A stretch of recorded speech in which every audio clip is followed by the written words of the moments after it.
Hey guys, tonight we're heading somewhere quiet. Quiet like snow on a roof. Quiet like the sound of your breath frosting in the wind.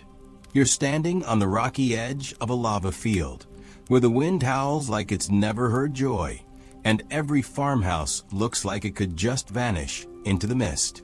Welcome to 18th century Iceland, a place so remote even time seems hesitant to pass.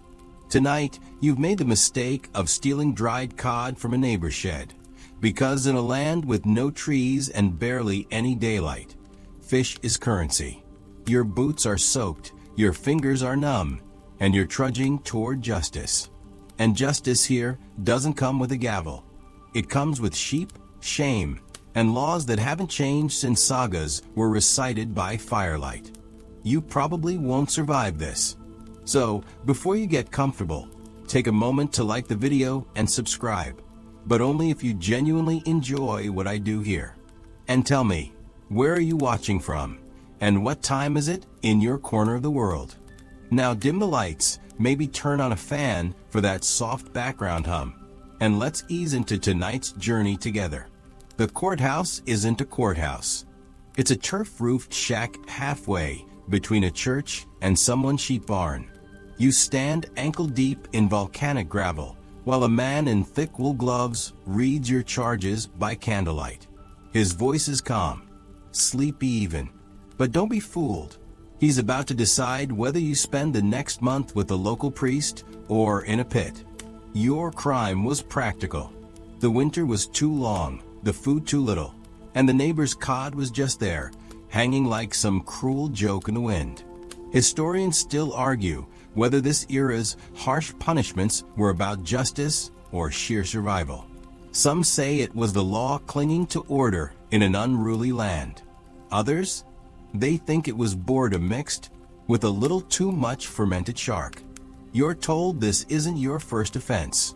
Last summer you borrowed a horse without asking. And there was that loud argument in the hot spring, a scandal, apparently, because it echoed.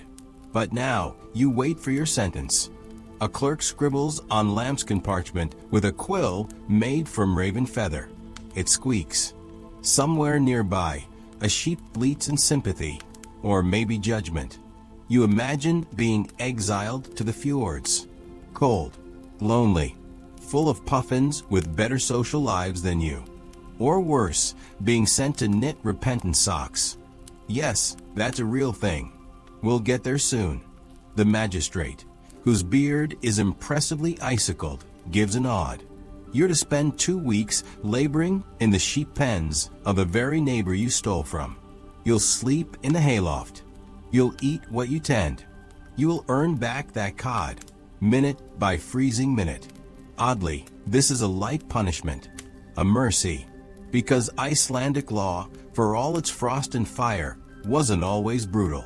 Just exceptionally weird. And weird is what we're here for. As you step outside, the wind slices your eyelids. You squint against snowflakes the size of oatcakes. Behind you, the magistrate sips fermented whey from a horn and writes another name on the docket. Tomorrow, someone else will stand where you stood. Maybe for whispering too loudly during church. Maybe for stealing moss from a grave. Maybe because their goat has theological opinions. Icelandic law in the 1700s wasn't about making sense.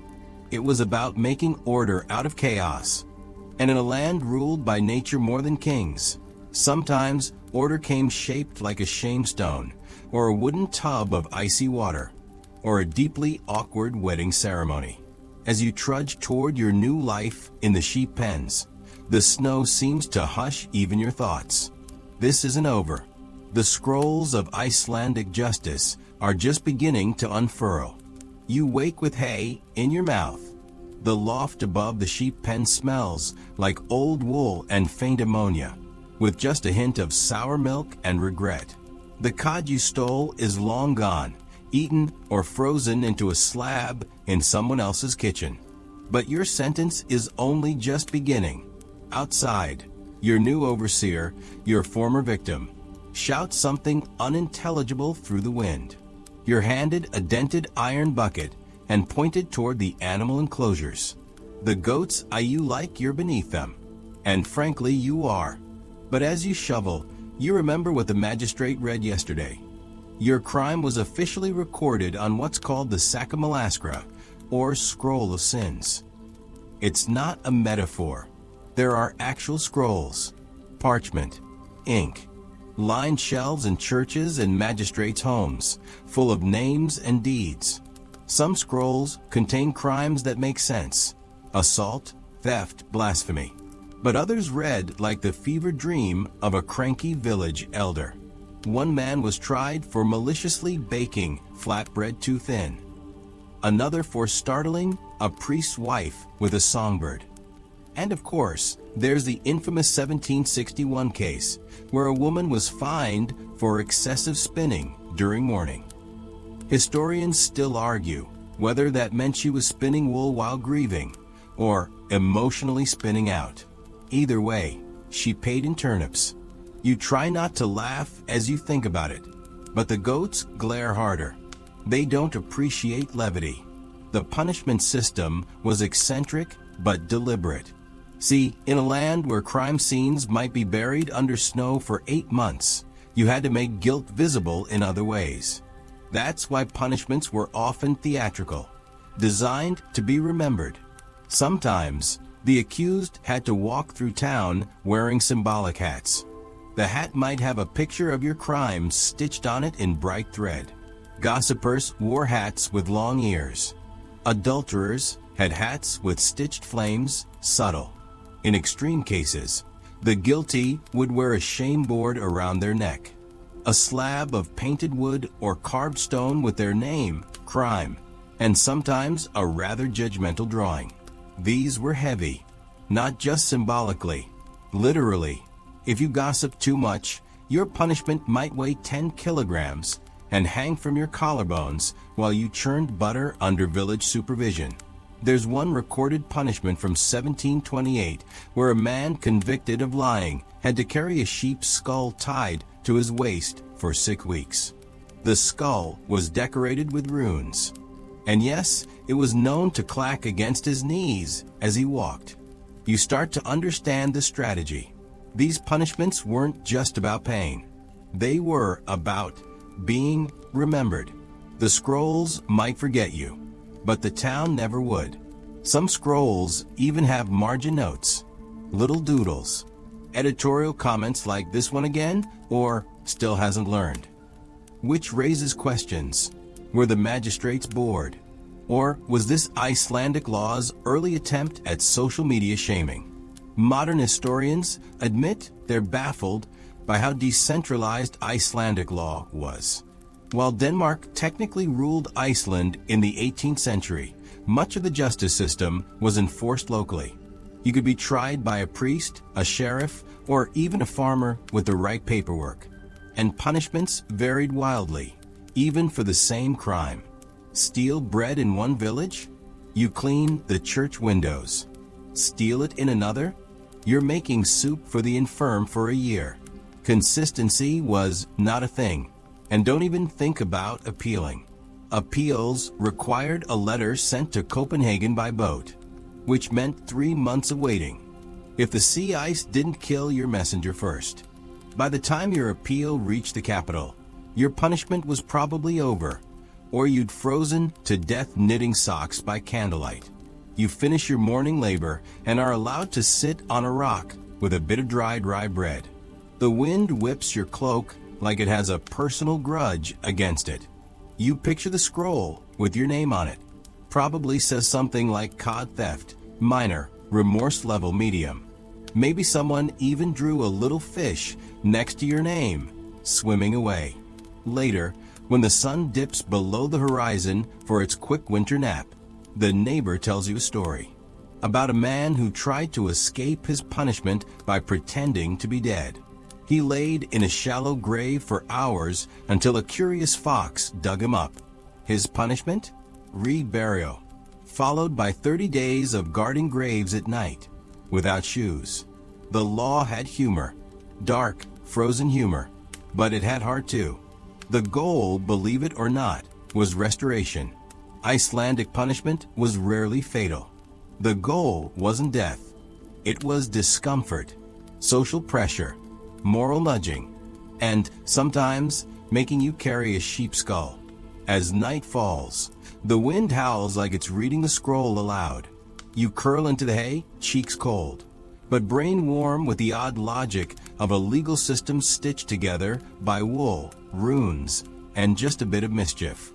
The next morning arrives with a taste of frost in your teeth and a single goat attempting to chew your blanket. You sit up slowly, trying not to knock over the low beam above your head, and remember, yes, you're still serving time for fish theft in a society that believes public shaming is character building. The neighbor hands you your task for the day, latrine duty. But not just any latrine, the latrine. The communal one near the church, used by travelers, townsfolk, and whatever unfortunate souls pass through during blizzards. It's not just a pit, it's a social crossroads of waste. You trudge over with a bucket and an expression somewhere between dread and resignation, thinking of a passage someone once recited by firelight. Blessed are the clean of heart, for they shall not be tasked with scooping human excrement under legal duress. Or something like that. Your crime this time? Gossip. Not that you did it, but it's what your bunkmate got punished for last week. And her sentence? For days of latrine cleaning with a bell around her neck that read, I tell tales. Historians still argue whether this punishment was effective, or if it simply made gossipers harder to catch. After all, what better way to spread rumors than while everyone avoids eye contact with you? In 18th century Iceland, gossip wasn't just rude, it was dangerous. With tiny communities relying on fragile reputations for survival, one rumor could unravel alliances, ruin marriages, or get someone accused of sorcery. So when the laws clamped down on loose tongues, they did so with a strange mix of practicality and poetry. One law from 1733 states that if someone is caught spreading lies, they must wear goat dung on their boots for a week. Another requires the accused to sit on a carved stool during church service, a seat of heat, as it was called, because it was placed by the hearth to make them sweat out their shame in full view. And then there were poop barrels.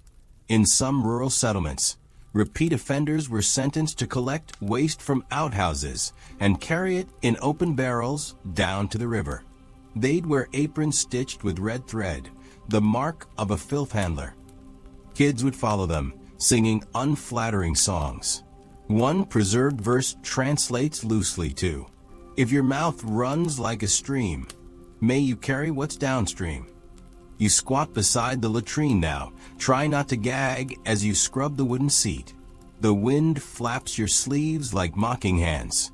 A sheep ambles by unbothered.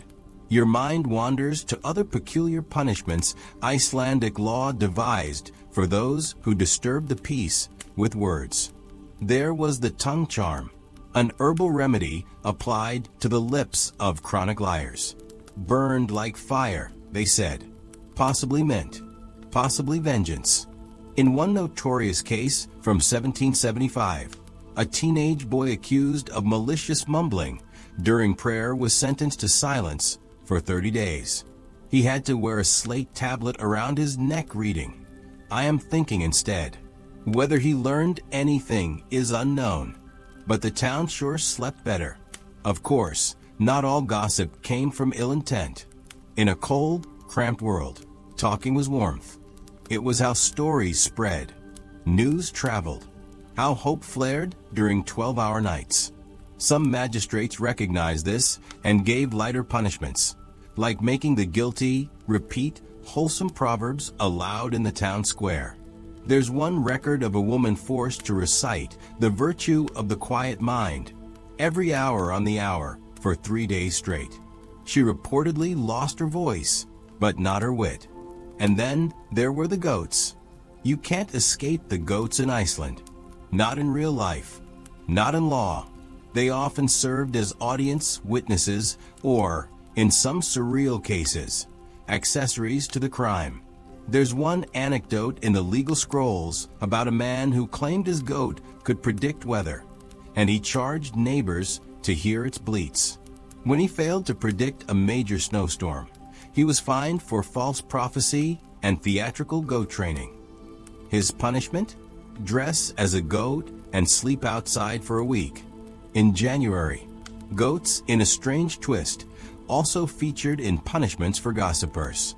Offenders were sometimes tasked with herding them through muddy fields, the idea being that if your words cause a mess, now you'd wade through it, hooves and all.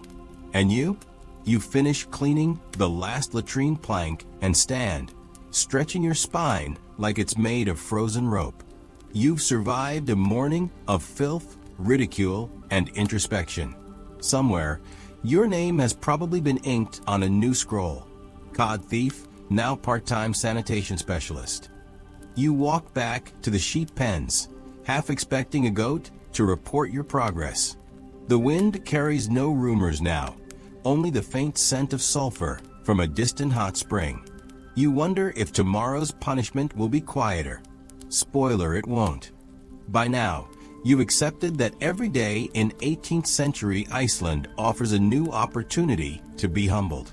Today's opportunity arrives in the form of a thick, rounded stone hanging from a frayed rope, the infamous shame stone. Your offense? Well, technically, you didn't commit another crime. But yesterday, while rinsing your latrine bucket in the stream, you made a joke, loud enough for others to hear, about the bishop's oddly shaped beard. One of his sheep herders reported you. So here you are, a smooth gray rock tied to your chest with a word carved on it, FLA with the cute R, A with the cute R, mischievous. This is your first real taste of Iceland's public penance theater. The shame stone isn't just decorative, it's heavy. It pulls on your shoulders with every step, a literal burden meant to symbolize the moral one. The rope rubs your neck raw. You're told to wear it for 3 days, even while sleeping. Historians still argue about the origin of the shamestone practice. Some say it stems from Norse traditions of marking outlaws with weights or fetters. Others believe it evolved organically, a uniquely Icelandic spin on medieval European pillories, adapted for a land with few trees to build them from. What's clear is that shame was currency here, and not just personal shame, community shame. If you embarrassed the village, you didn't just carry your sin. You carried its reflection in stone, in wool, or sometimes in song. There was a punishment known as scammer song, literally the shame song. If someone was particularly unruly, drunkards, chronic interrupters, that sort, they were assigned a group of local teens to follow them around singing embarrassing verses about their worst habits. The rhyme schemes weren't great, but the message was unforgettable. And then there were judgment circles. This wasn't law per se, but custom. When a person had committed a minor infraction, like overcharging for milk or sneezing theatrically during a sermon, they were called into the village square. The townsfolk would gather in a circle around them and take turns reciting things they disliked about the person. You weren't allowed to respond. Just stand there and absorb every word. They say some found it therapeutic. Others cried for hours. One man reportedly fainted after just 2 opinions. You walk slowly through town now, your shame stone knocking against your ribs like a cold heart. Children glance at you, whispering. One elderly woman shouts, "Watch your tongue next time," then grins and offers you a boiled potato. Mercy comes in strange forms. You pass the church, where the priest eyes you sternly. He's seen hundreds of shame stones. One time, he wore one himself, for misplacing the communion cup. Is said forgetful. He still talks about it in his sermons. But not all shame punishments were so public. Sometimes, the accused were given tasks to complete quietly, yet humiliating all the same. Like knitting. Yes, knitting. Convicts might be handed a basket of raw wool, and told to produce 12 pairs of socks for the orphanage, while blindfolded, not because the court was cruel, but because they claimed it built concentration and moral alignment. There's even a surviving sock from such a punishment, knit so unevenly it resembles a woolen fishnet. It's displayed in the National Museum in Reykjavik with a plaque that reads, "Redemption has its lumps." You return to the sheep pen, arms aching from a stone. The sheep seem indifferent to your disgrace. One even tries to lick the carved word, as if tasting your guilt. You sit on the edge of the pen, careful not to let the stone crush your lap, and let your mind wander to the baker who once wore a shame stone for selling bread that smelled too holy, to the farmer fined for naming his pigs after local leaders, to the woman whose punishment was to carry a jar of butter everywhere for a week and explain its symbolic meaning to everyone she met. You realize that Icelandic punishment wasn't just about deterrence. It was performance. A reminder that in a land of few people and even fewer secrets, your reputation could weigh more than stone. And then, as the sun leans toward the jagged edge of the western mountains, a boy comes running toward you. He's maybe 8, dirty face, wide eyes. He holds out a mug of warm sheep's milk. "You look tired," he says. You thank him. He tilts his head. "Did you do something very bad?" You hesitate. "No," you say. "I just told a joke." He nods solemnly. "Those are the worst ones." And then he runs off, kicking snow into a halo around himself. You sip the milk. It tastes like moss and forgiveness. Morning again, and this time your punishment begins with an invitation, not to court, but to a barn, which in 18th century Iceland is sort of the same thing. You've been summoned for a forced marriage consultation. Your crime? Alleged seduction, or, as the scroll phrases it, enticing affection without honest intent. In reality, you helped a young farm girl gather herbs, and someone, maybe her brother, maybe an exceptionally bored neighbor, interpreted it as courtship. In a community this small, any behavior that even hints at romance is taken very, very seriously. So now, seated between her father and a sheep that keeps sneezing hay into your lap, you face the 3 options laid out by the local lawkeeper: marriage, exile, or walking to Denmark. Yes, that's a literal option. Historians still argue whether that final choice was symbolic or a cruel joke. Probably both. The girl Brynja looks as horrified as you do. She mouths sorry behind her father's back. You resist the urge to laugh, not because it's funny, but because this entire system runs on rituals older than the stones beneath your boots.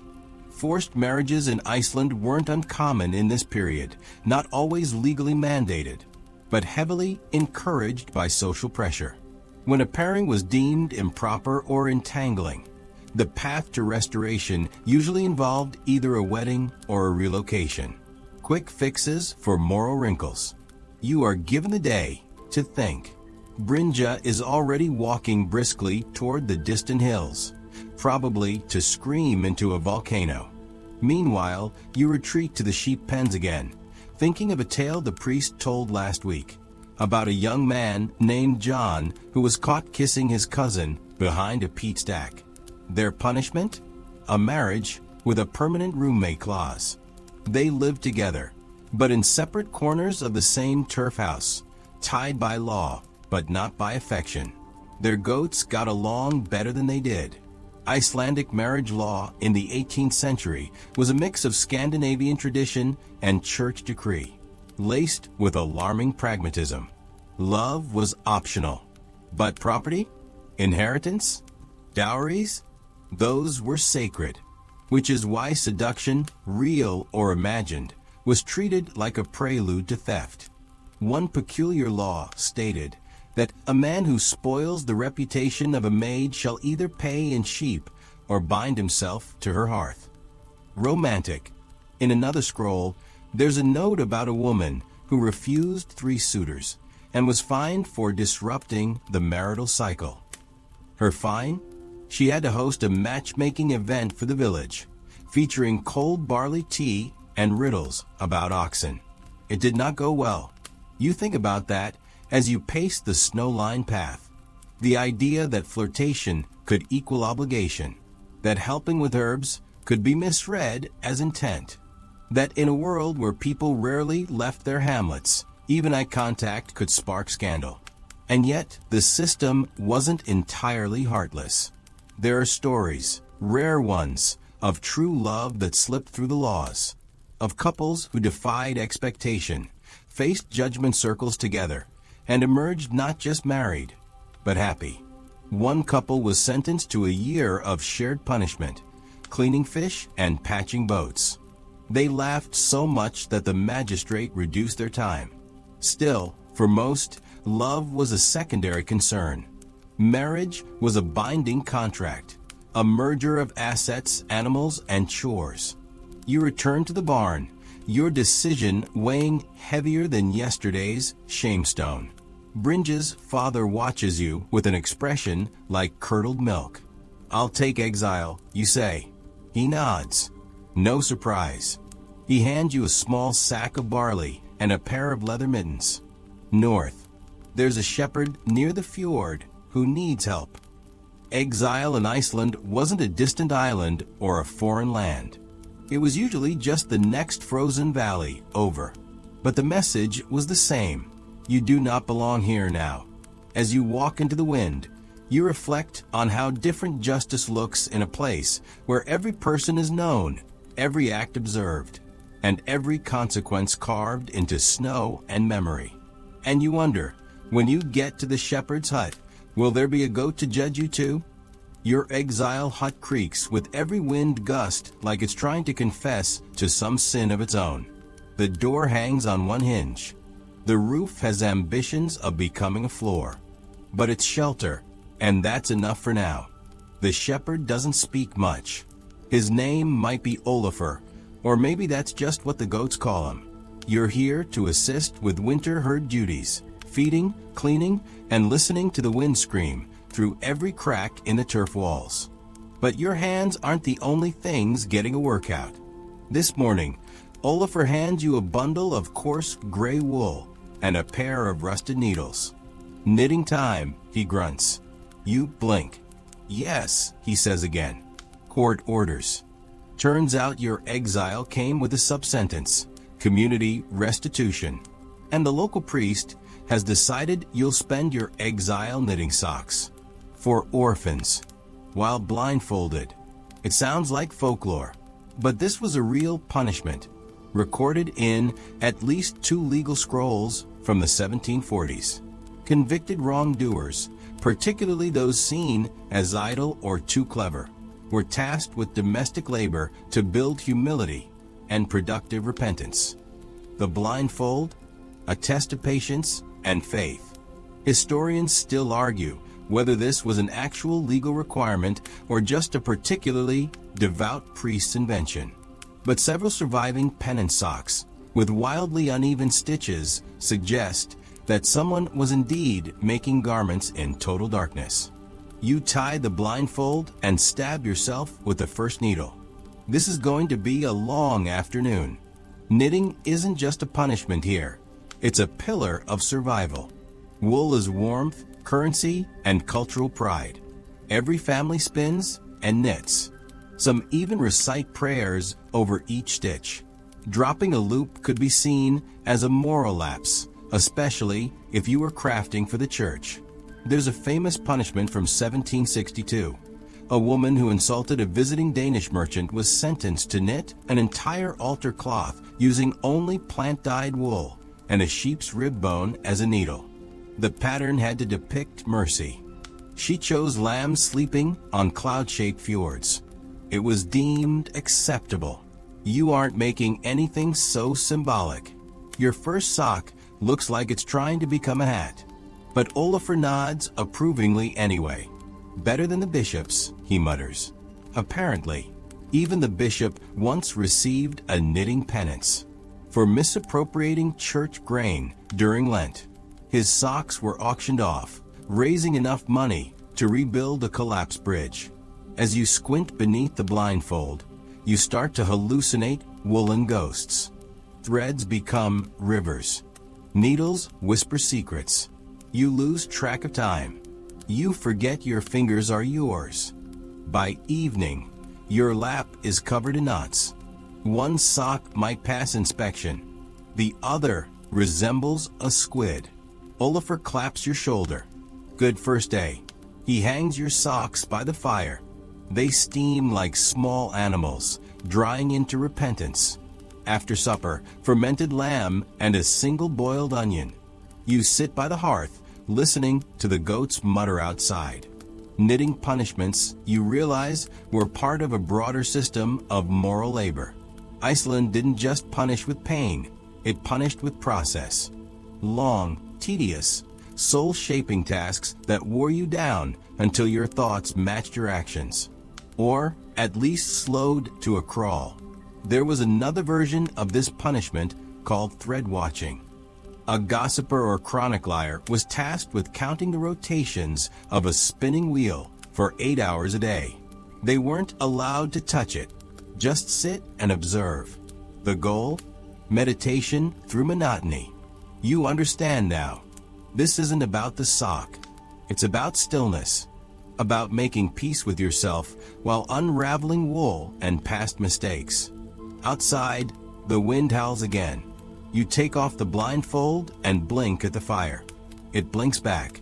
Or maybe that's your imagination knitting its own story. You've made progress. Not just in yarn, but in something quieter, something softer. One stitch at a time. Your hands are sore. Your fingertips pricked from 100 awkward yarn stabbings. The socks you've made now hang like lumpy trophies above the hearth, steaming quietly as the peat fire pops beneath them.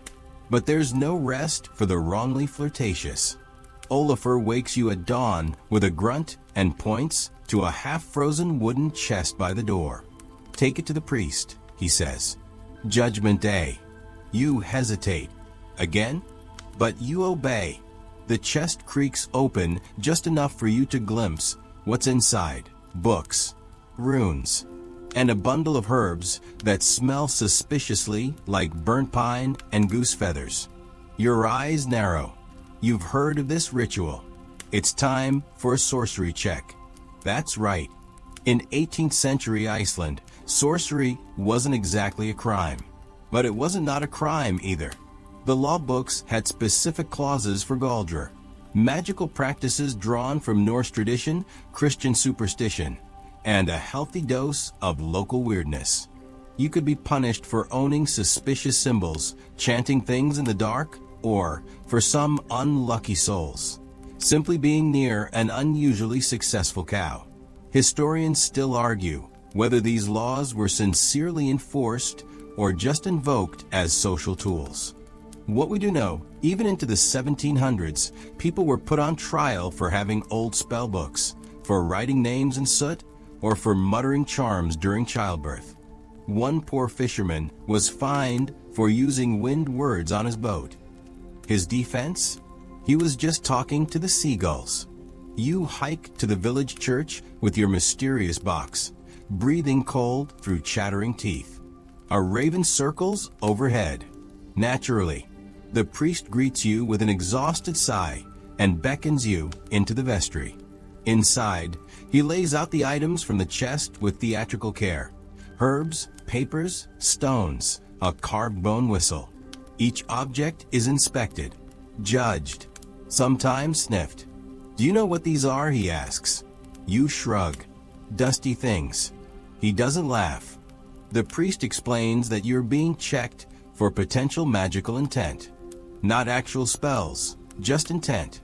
Icelandic law in this era drew fine lines between curiosity and heresy.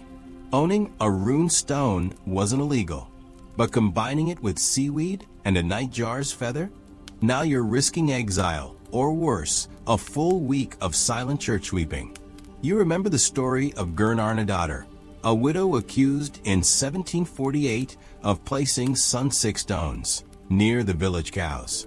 Her neighbors said she made the animals restless. Her punishment? She had to wear a cowbell for a month and explain to each passerby that she wasn't a witch, just unlucky. The priest picks up the carved bone whistle and frowns. This is not acceptable. He places it aside. You wait, uncertain. He holds it toward you. Blow it. You do. It makes the most pathetic squeak imaginable. Somewhere outside, a goat bleats once, then silence. The priest scribbles something. Herbal charms. Possible ill intent. Whistle not compelling. Minor penalty. You ask what that means. He pauses, then gestures to a broom leaning in the corner. Sweep the nave. Every day. For 10 days. No talking. No humming. No sudden gestures. You begin to laugh. He does not. Later, as you sweep pine needles from between the church pews, you reflect on Iceland's peculiar obsession with sorcery. Unlike continental Europe, where witch hunts led to burnings and mass hysteria, Iceland treated magic with almost bureaucratic suspicion. No one wanted to die over a chant. But if your sheep gave birth to twins after you rubbed them with elf moss, people noticed. There's even a record from 1760 of a man who was punished not for using spells, but for selling magical smoke. It turned out to be dried fish bones mixed with bird droppings. He claimed it cured heartbreak. The court disagreed. As you work, the church fills slowly with villagers. No one speaks to you, but they nod politely. You are, after all, not a criminal, just under examination. You finish your task and turn to leave, but the priest holds up a finger. One more thing, he says. A written confession, just in case. He hands you a piece of sheepskin parchment and a quill. What do I write, you ask. Whatever you regret, he says. You stare at the page. Eventually you write, I regret underestimating how seriously goats take sorcery. He reads it, nods, stamps it with a wax seal shaped like a lamb. And just like that, your magical record is sealed. You return to Oliver's hut with light hands and a slightly heavier soul. The wind has picked up. The clouds roll like waves over the horizon. You think about all the things considered suspicious in this world. Herbs, songs, old symbols, bad timing. And you think maybe a little magic isn't so strange, after all. Especially in a place like this. The wind hits different today. It isn't just cold, it's theatrical. It whistles through the cracks in the turf walls, rattles the hinges, and sets the goats into a chorus of wheezing protest. Olafur grunts from behind the hut and points downhill. The tub's ready. You're not sure you heard him right. But then you see it, a large wooden barrel sitting beside the stream, steam rising from its half-frozen rim, the water within black as ink and cold as betrayal. Today's punishment is the drowning tub. Not fatal, mind you. Not actual drowning. Just symbolic. Though in Iceland, symbolic still means a fair bit of misery. Turns out your sorcery confession wasn't enough. Or maybe someone remembered that time you told a joke about a ghost sheep in the bishop's cellar. Either way, the scroll now includes a new line. Speaking of spirits during Lent. A curious little addendum. And so, by communal tradition, you're sentenced to a single morning in the Vatnsgammer, a punishment tub filled with fresh glacial runoff. The point isn't to kill you. The point is to startle the sin out of you, one shiver at a time. Historians still argue about this ritual's origin. Some claim it comes from older Norse rites, symbolic cleansings, trials by water. Others think it began when someone accidentally fell into a barrel during a sermon, and the villagers found it morally clarifying. You strip down to your tunic. Olafur hands you a towel, which feels less like compassion and more like foreshadowing. Villagers begin to gather. Of course they do. Public punishments were equal parts justice and entertainment. The priest approaches, his arms crossed. You may enter. You step in. The cold is not cold. It is prehistoric. It is the memory of every glacier. It is 1,000 icy hands slapping your sins off your spine. You gasp. The crowd nods in approval. The goats look impressed. This is justice, Iceland style. You are to remain submerged up to your shoulders for 7 minutes. Just long enough to feel shame, but not hypothermia. Probably. The minutes crawl by like frostbitten snails. You can't feel your knees. Your lips have become strangers to your face. A woman in the crowd tosses a sprig of yarrow into the tub and mutters something about purification. You hope it's not a curse. There's a story from 1752 about a fisherman who tried to protest the tub punishment by refusing to wear clothes for a week instead. He caught pneumonia and was fined for nudity with theatrical intent. No one tried that again. The tub wasn't always used for sorcery. It was also a punishment for theft, swearing during Mass, and, bizarrely, losing a priest dog. The idea was that discomfort created clarity, and possibly a lifelong fear of water. At last, the priest nods. Enough. You clamber out, trembling like a sapling in a gale. Olafur wraps you in a goat wool blanket and hands you a cup of something that smells like sour yogurt and regret. It's supposed to rebalance the humors. It mostly tastes like boiled sock. You sip anyway. Afterward, back in the hut, Olafur gives you a dry shirt and a look that might almost be pride. Didn't scream, he says. You're starting to understand the rhythm of punishment here. It's not about agony. It's about memory. Each experience is crafted to be unforgettable, embarrassing, unignorable. There's a strength to that logic. In a place where you might only see 10 people in a month, you don't just punish for justice. You punish to teach, to shape, to make people remember. And you will absolutely remember the tub. Later, you scribble a line in the ash on the hearth. Never joke about ghost sheep. A fitting motto. As the wind howls and the goats finally settle down, you feel something unexpected. A strange, soggy pride. You've survived one of the most dreaded punishments in the Icelandic scrolls. You're still cold, but you're a little less nameless now. Your clothes have dried, your teeth have stopped chattering, and for once, the goats aren't watching you like you owe them something. But peace doesn't last long in Iceland, not in the 1700s, and definitely not for someone with a record like yours. Today's summons arrives with a thud, a scroll nailed to the door of Olafur's hut. You squint at the crooked handwriting. It begins with 4 beautiful, terrible words. Regarding the stolen cow. You blink. You've never stolen a cow. You've barely looked at a cow, except that one time it sneezed on your sock. But Icelandic law is less concerned with your memories than with your presence.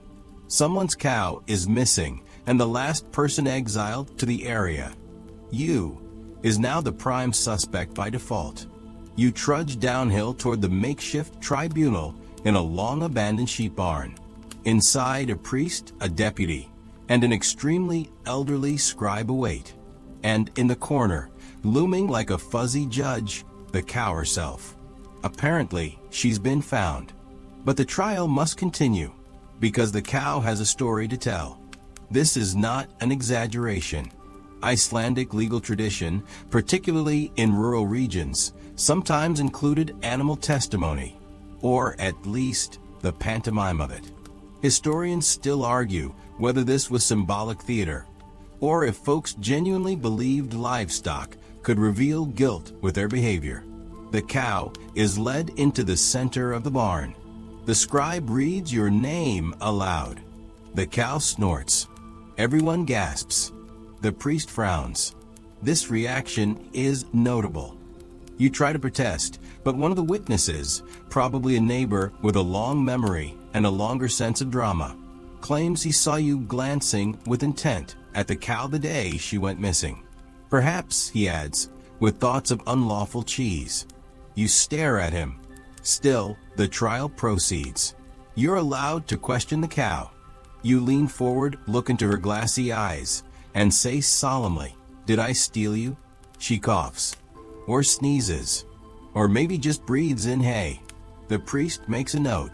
The cow remains ambiguous. Eventually, a verdict is reached, not guilty, but caution warranted. And that means punishment. Because even near guilt can't go unpunished here. Your sentence? 3 days of barn duty, where you must learn the temperament of innocent beasts and assist with correlated labor. You are also assigned to milk 2 goats daily and recite a hymn between each. This, the deputy explains, is called moral rebalancing through routine tasks, a favorite among Iceland's less violent legal remedies. The belief was that manual labor and sacred verse could gently nudge the soul back into line. You begin that afternoon. Milking goats is not intuitive. You quickly learn they do not like hymns, especially when sung off-key. One of them tries to headbutt you mid-Psalm 34. Another chews on the hem of your tunic as you mumble your way through the Lord's Prayer. In your breaks, you muck stalls, scrub feeding troughs, polish the bell around the cow's neck, just in case she needs to identify you in a future trial. You begin to reflect on the strangeness of it all. The way justice in this land is so personal, so tangible. No lawyers, no juries, just you, a cow, and 3 villagers with long memories and very short patience. There's an old story, half folktale, half documented, involving a man who stole a chicken and was sentenced to carry it everywhere for a month. It became his traveling companion. He named it John. They eventually reconciled, and the man opened a soup kitchen in its honor. Whether true or not, the message is clear. Punishment isn't about erasing the crime. It's about living with it. Literally. That night, you sleep in the barn beside the cow. She seems content now. Her breath is warm. Her eyes sleepy. Maybe she's forgiven you. Maybe she never cared. Either way, you feel something close to peace. Until a goat farts directly into your face. You deserve that, probably. You wake to the sound of mooing. Not distant, not gentle, but urgent and rhythmically indignant. As if the cow is personally offended that you're still asleep. You sit up in the hay. The barn is cold. The goats are standing on your blanket, staring down like judges. You've survived the cow trial, the shamestone, the gossip penalties, the drowning tub. But today brings a new chapter in Icelandic absurdity. You've been summoned once more.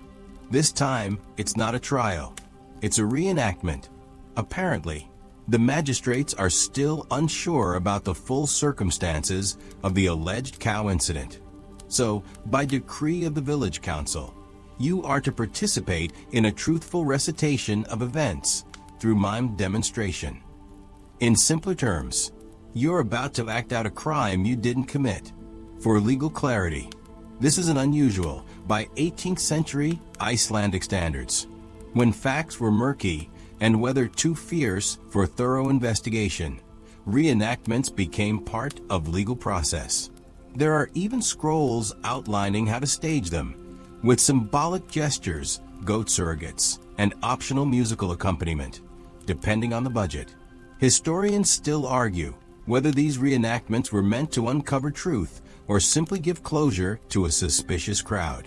So now you stand in the field where the cow once grazed, surrounded by onlookers, a wooden stick tied to your belt, representing the cow rope, and a woolen bag labeled suspicious butter.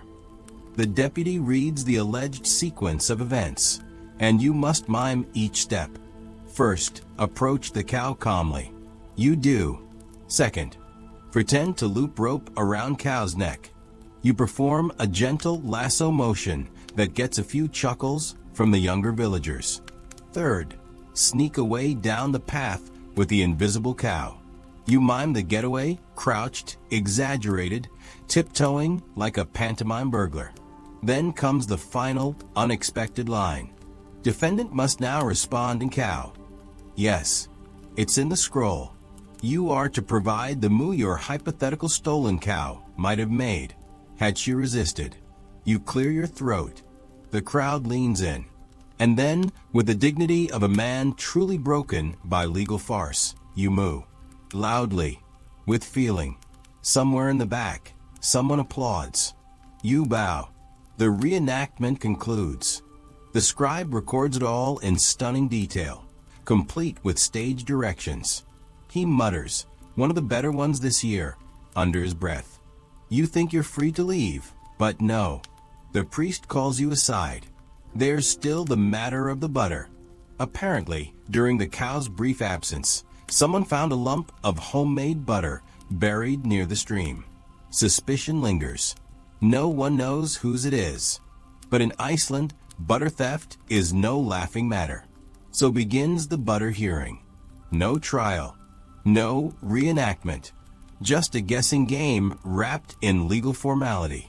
You're seated at a table with 4 others. Each of you is handed a spoonful of the recovered butter. You are to taste it and determine whether it's yours. The logic? A person knows the tang of their churn. You take a bite. It tastes like regret, but you shake your head. Not mine. One woman says it might be hers. Another says it definitely isn't, but asks if she can keep what's left. That gets a stern look. Eventually, it's ruled community property, and you are assigned to store it in your exile hut, in a marked jar. Your punishment? None, except now you're the unwilling custodian of the people's butter. Back at the hut, Olafur bursts out laughing when you retell the mooing part. Suits you, he says. I always said you'd make a good cow. You spend the evening boiling water for your socks and muttering Icelandic legal proverbs under your breath. Like, better a burdened back than a butter thief's conscience. Or, the cow remembers what the scroll forgets. As the fire crackles and the last light fades behind a veil of snow, you reflect on the curious blend of seriousness and satire that defines this world. Nothing is simple. Everything has symbolism. Even your most absurd moments, miming crimes, mooing for justice, and adopting orphan dairy, have a strange dignity. You're no longer just a cod thief. You are a performer, a goat whisperer, a moral sponge soaking up Iceland's frozen wisdom. And you suspect you're not done yet. Snow flurries drift sideways through the twilight like they're avoiding something. Probably your reputation. The jar of people's butter now rests in the corner of your hut, lids slightly askew, as if it's quietly judging you. Olafur swears it moves during the night. But today, your summons isn't about butter or cows or even goats. It's about you. More precisely, it's about your presence. You've been too visible, the scroll says. Too conversational. And in a place where exile is supposed to be a kind of quiet disappearance, that's grounds for punishment. You're being sent farther out, into the highlands.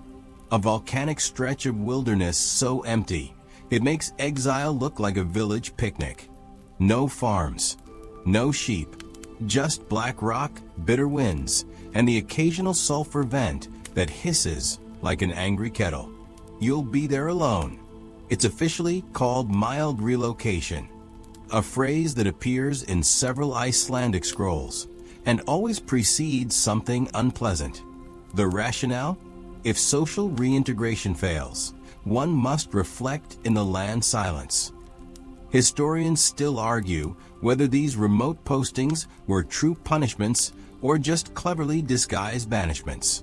But the scrolls mention them often, especially for repeat offenders, spiritual disturbers, and those with a gift for mischief.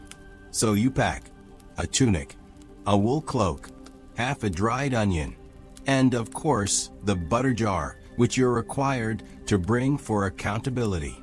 Olafur hands you a walking staff. Try not to fall in a geyser. You walk alone. The trail to the highlands is little more than a goat path veined with frost. You pass stone markers carved with runes. Some warn of danger. Others offer advice. One reads, "If the wind speaks, listen twice." Another, "Turn back if your teeth rattle without cause." Comforting. You hike for hours. The land flattens. The air turns metallic. You pass boiling mud pits, silence pools, and steam vents puffing like sleepy giants. It's beautiful, terrifying, empty in the way that makes you suddenly aware of every breath. By evening, you reach a shelter, a turf hut built into the side of a ridge, likely used in sheep season or as a monk's retreat. Inside, it's dark, cold, and exactly as lonely as the law intended. There's no firewood, but someone left a single page of parchment pinned to the wall. You read it by candlelight. To the next visitor, there is peace in this silence. Do not try to outtalk it. You settle in, spoon some dry bread into goat milk, and stare into the dim. Your punishment, this time, is not a task. It's not a reenactment. It's contemplation. You are meant to live with your thoughts, with your past, with your misdeeds and misunderstandings, and with the occasional goat bleat if the wind is right. It's not glamorous, but it's real. One story, preserved in a magistrate's notes, tells of a man named Arnie who spent 40 days in Highland solitude after being accused of him sabotage during Mass. He emerged with a manuscript of poems and a surprising ability to whistle through his nose. They let him go. Another tale speaks of a woman who voluntarily relocated herself to the Highlands after her punishment. "Too many eyes in the village," she said. She became a local legend. They still call her Fjallgangafra, Frida the Wanderer. You lie back on the cold turf floor and listen to nothing. No goats, no cow trials, no gossiping neighbors with ruined suspicions and rhyme-based finds. Just wind brushing the rocks and the distant sigh of steam. And in this silence, you begin to hear a kind of music, not from your ears, but from your ribs. A heartbeat, steady, unpunished, still here. You sleep with a butter jar beside you, just in case it gets lonely too. Morning in the Highlands tastes like sulfur and sky. You wake tangled in your cloak, lips cracked, hair full of turf dust. The jar of people's butter sits unmoving miraculously, and the only sound is wind humming across ancient lava rock. No summons today, no magistrate, no goat tribunal, no scroll reading your sins aloud in front of fire. Just you, which should be peaceful, except you've received word, carried by a very reluctant shepherd boy who arrived at dusk like a shivering telegram, that your next punishment requires your return to town. You're to report to the local church for priestly penance games. Yes, that's what the scroll called them. You're confused, nervous, slightly hopeful perhaps, that this might be some sort of forgiveness ceremony involving cake. It is not. When you arrive back at the village, to the visible disappointment of two children who had bet on your perishing, the priest greets you with his usual frown smile. He hands you a list. Your punishment, a year of silent service. Not exile, not labor, service. The worst kind, where you exist, but cannot comment on it. You are to maintain the church records, clean the altar, stack hymn books, trim wicks, scrub pews, alphabetize the priest's collection of moral anecdotes, all without speaking. Not a word, not even a cough with intent. There's even a code of gestures, a small leather-bound booklet titled Acceptable Signals for the Mutely Pious. Wave twice, yes. Wave once, no. Clutch chest, cold. Touch forehead, guilt. Scratch ear, inquiry. Tap foot, personal crisis. You flip through the pages with growing dread. The priest explains that this punishment is reserved for those who have displayed linguistic irresponsibility. a term used for chronic mutterers, accidental blasphemers, overconfident debaters, and one infamous poet who insisted on rhyming the word mercy with saucy in a funeral verse. Historians still argue whether this type of punishment was inspired by monastic practice or if it was uniquely Icelandic. Silent service appears frequently in 18th century scrolls, especially in times of cultural tension, when the Danish crown cracked down on undesirable noise, both literal and metaphorical. The idea was simple. If you couldn't be trusted to use your voice responsibly, then you didn't get to use it at all. Instead, you'd serve the community in quiet observation, learning the value of restraint and the acoustics of humility. So you begin. At dawn, you polish candle holders while children rehearse hymns around you. At noon, you rearrange sacred scrolls by theme: temptation, forgiveness, livestock ethics. In the evening, you sweep the nave in rhythmic silence while the priest plays the same 3 psalms on a cracked fiddle. You are not to flinch, not to sneeze, not to react when the village goat wanders into the vestibule and licks the communion basin. Twice. You must endure it all with a quiet, dignified brow. The hardest part? No gossip. You hear things, of course. That Helga's son is pretending to be cursed, so he doesn't have to milk the cows. That someone found runes scratched into a butter churn. That the cow from your trial is pregnant, and people are whispering. You want to respond, to shrug, to snort, to say, "I'm flattered, but biologically innocent." But you cannot. Instead, you learn to express yourself in exaggerated sighs and eyebrow lifts. And somewhere in that, something changes. You begin to observe more. The way the priest's eyes water when he rewrites a passage he's copied 100 times. The way villagers pause before confession, as if waiting for permission to be small. The way the church feels different depending on the season, warmer in silence. Somehow, you become a fixture, a human candle holder, a nonverbal custodian of everyone else's sins. At night, you light the sanctuary's last taper and sit in the second pew from the back, the one with a groove worn into the wood by generations of worried hands. You rest your palm there too, and think, maybe this isn't a punishment. Not entirely. Maybe it's something quieter. Something like repair. It's been 6 weeks of silence.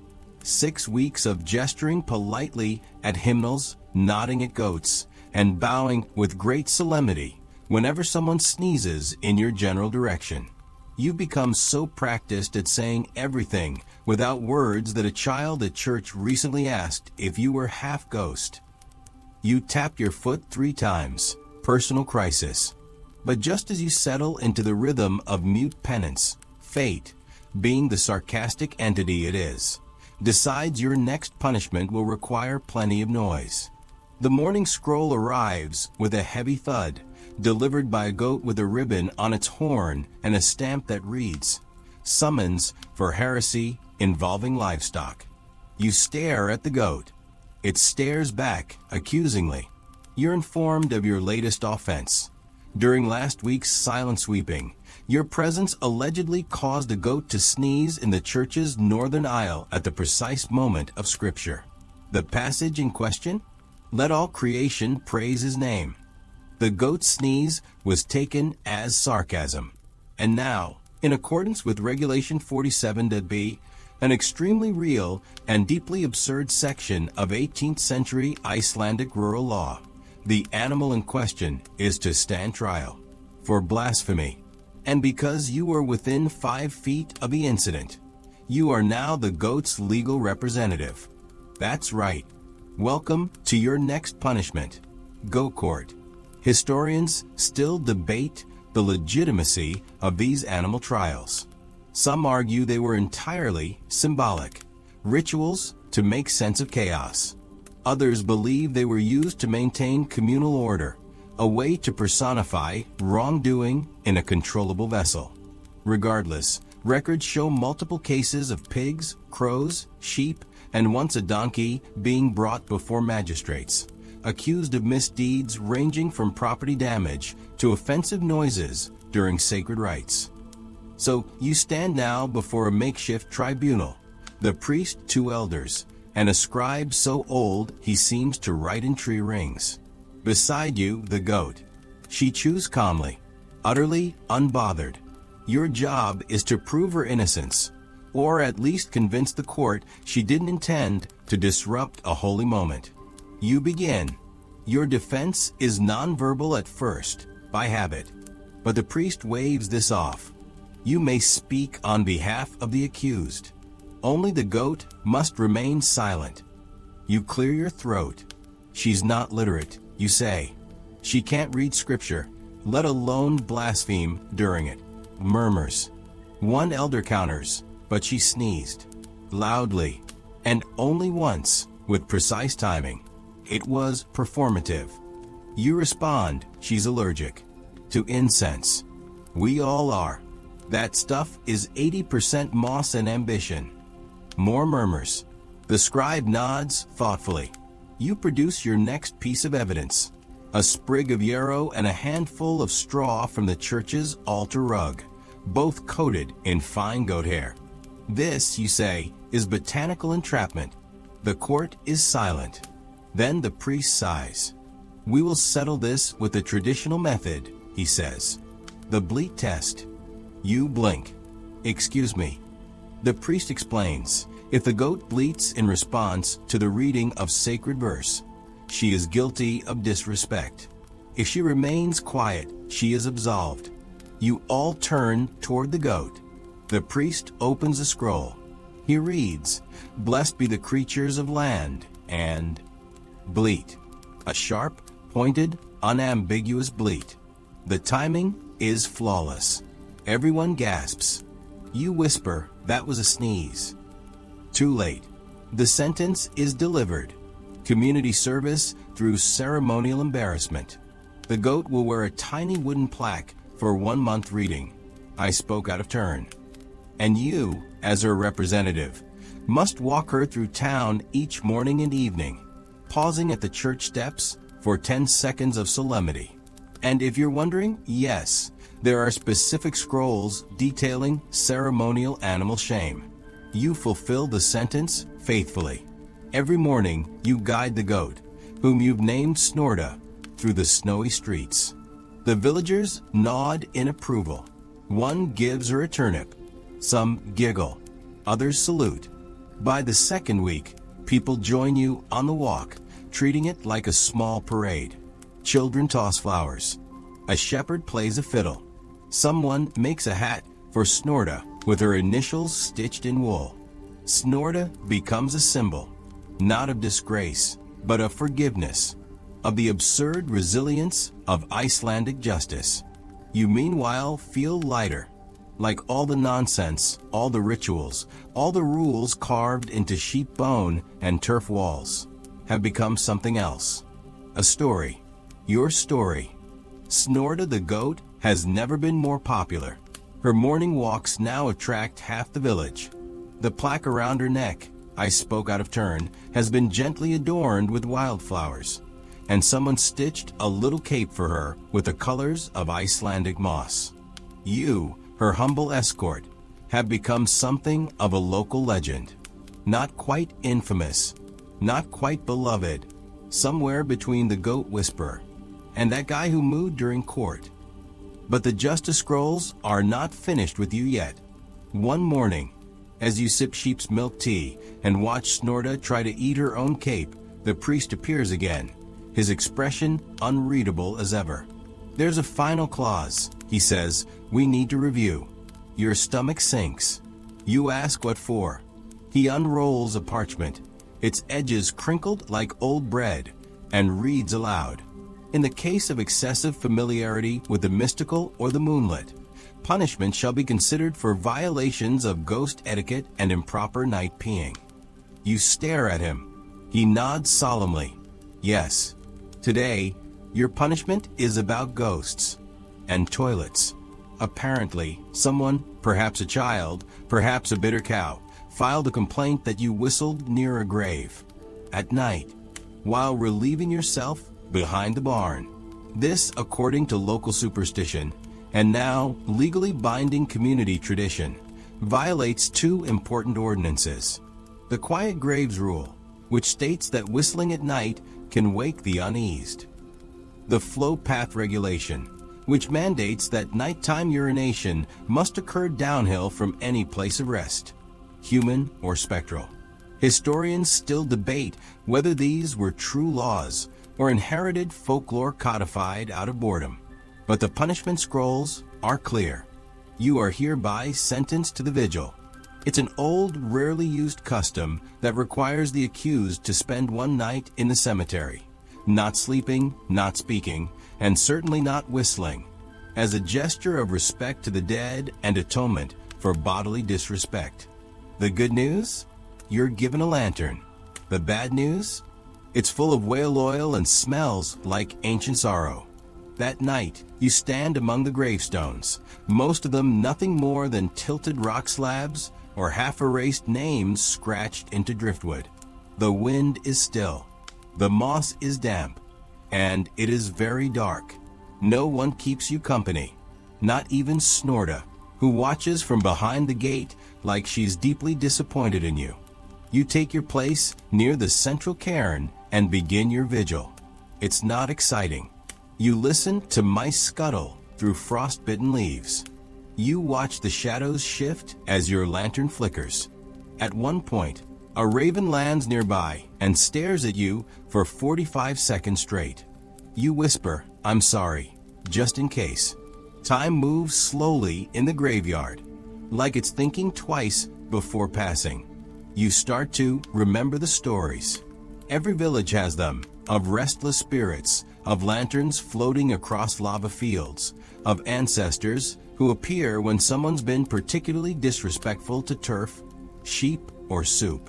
There was the tale of Yngvi, who urinated near his uncle's resting place, and then dreamed for 7 nights straight of saltless stew. That's considered a curse.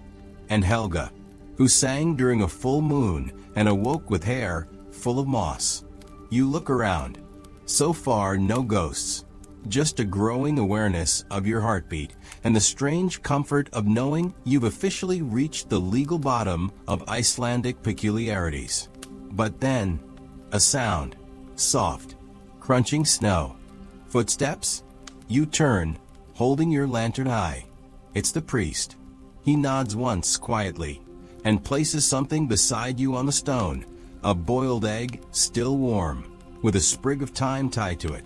The spirits appreciate snacks, he says. And so do we. He walks away. You smile.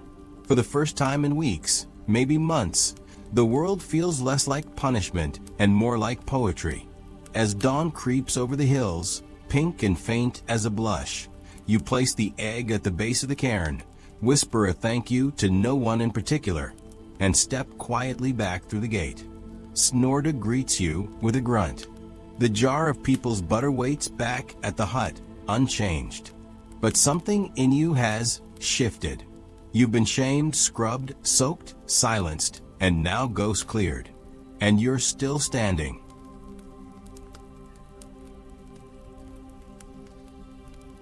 You're starting to feel invincible, or maybe just comfortably resigned, like an old, slightly scorched teapot that still whistles when asked. You've passed through nearly every form of Icelandic punishment the scrolls could cook up. Fish theft justice, goat court theatrics, knitting while blindfolded, public mooing, and now spiritual urination infractions. So naturally, it's time for one last test. It arrives by scroll as always, this time bound with a thread of seal hide and a wax seal shaped like a wave. The final verdict, judged worthy of ice drifting. You stare at the page. You read it again. Ice drifting. It sounds poetic, almost beautiful. And then you realize, oh no, it's literal. You are to be placed on a slab of sea ice, pushed into the fjord, and left to float until the current decides your next destination. or until someone fetches you. Symbolic, the priest assures you. Entirely ceremonial. You squint at him. Does it involve actual freezing water? Yes, he says, without blinking. This particular punishment was once reserved for those deemed unrooted, uncertain, or introspectively delinquent. The idea? To reflect adrift. A kind of mobile meditation chamber made of actual danger. Historians still argue about its origins. Some say it began with ancient rites, when outcasts were symbolically carried into the sea to consult the horizon. Others believe it was invented during a particularly harsh winter, when a judge ran out of jails and had an extra sheet of ice. Whatever the truth, your name is now inked in the scroll beside this curious tradition. So they prepare the ice. A large, flat chunk carved from the edge of the frozen bay, inspected by 3 elders for cracks, buoyancy, and symbolic resonance. You're given a wool cloak, a lantern, a dry crust of barley bread, and of course, your old friend, the jar of people's butter. Apparently, someone decided it should witness the conclusion. As the villagers line up along the shore, you step onto the ice, heart hammering like a church bell during a goat stampede. Snorted gives a farewell snort. The priest raises his arms. May your thoughts thaw in time, he says, and, with a gentle push, you drift. It's quiet, just the soft creak of shifting ice, and the distant caw of seabirds who clearly think this is ridiculous. You clutch your cloak tighter and sit, staring at the horizon. The fjord is calm today, miraculously. No wind, no waves. Just a long, glittering path of blue-gray silk stretching out like time itself. As you float, you begin to reflect. Not on your crimes, they were minor, misinterpreted, or entirely fabricated, but on how every odd punishment shaped your time here. You think of the shamestone's cold weight on your chest, the goat trial's surreal bleat of destiny, the echoing silence of the church as you dusted pews and watched life tiptoe past, the graves, the butter, the reenacted cow theft, and your very first woolen sock. You think of the scrolls, the logic behind them, strange, specific, and in their own crooked way, merciful. Because beneath the absurdity, Icelandic punishment had one constant theme: redemption by participation. You didn't just suffer. You lived through your sentence. You became part of the village story. You made mistakes, but you stayed. You served. You adapted. And now here you are, floating. Somewhere in the distance, a small rowboat appears. Olafur, of course. He rows slowly, not because the water is rough, but because he's always rowed like a man arguing with the concept of urgency. He reaches you, tosses you a rope. Time to come home, he says. You smile. The cold bites less now. As he pulls you toward the shore, you think of all the strange ways humans have invented to teach one another decency. Iceland chose goat hats, butter jars, knitting marathons, and ice drifting. It's not efficient, but it works. You step off the ice. Your feet hit earth again, muddy, soft, forgiving.